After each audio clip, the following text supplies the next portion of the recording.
Class 4-এর ছাত্রছাত্রীরা বারবার আমাকে বলেছে যে স্যার আমরা সবাই মিলে একটা পিকনিক করবো। আমি বললাম দেখ পিকনিকে অনেক ঝামেলা আছে। না স্যার আমরা ঠিক করতে পারবো।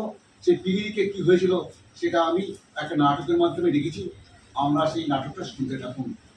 স্যার আমরা যারা ক্লাস 4-এ পড়ছি সকলে মিলে একটা পিকনিক করব। বেশ ভালো খবর, তা কবে করবে ঠিক করেছো?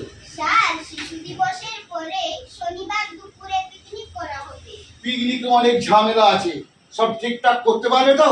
হ্যাঁ স্যার আমি সবকিছু পারি, কোনো অসুবিধা হবে না। বলিস কি রে?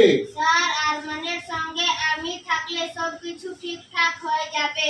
স্যার আমরা প্রত্যেককে 100 টাকা করে দেব, ঠিক করেছি। বেশ বেশ, তাহলে পিকনিকে কি কি খাওয়া হবে আমাকে একটু বলো।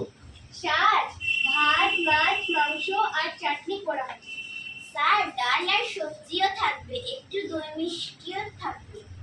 স্যার আমি কিন্তু মাছ মাংস খাই না, আমার জন্য ডিম রান্না করতে হবে। স্যার ডাল আর সবজি আলাদা করে রান্না করতে হবে না, আমি সবজিটা রান্না করে দেব।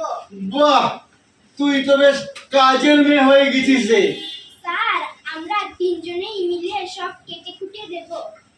বেশ, তাহলে তোমরা সবাই মিলে আমাকে ওই ছোট স্যারকে সব মিসদের এবং আন্টিদের খাওয়ার ব্যবস্থা করতে পারবে তো?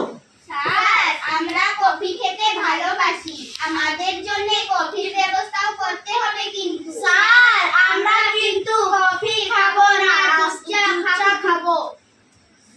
না স্যার আমাদের গ্যাসের সমস্যা আছে, আমরা লাল চা খাবো। স্যার আমরা কফি খাবো, স্যার আমরা কফি খাবো। স্যার আমরা দুধ চা খাবো, স্যার আমরা দুধ চা খাবো। স্যার আমরা লাল চা খাবো, স্যার আমরা লাল চা আরে খাবো। চুপ চুপ, পিকনিক আর করতে হবে না, পিকনিক বন্ধ থাকলো।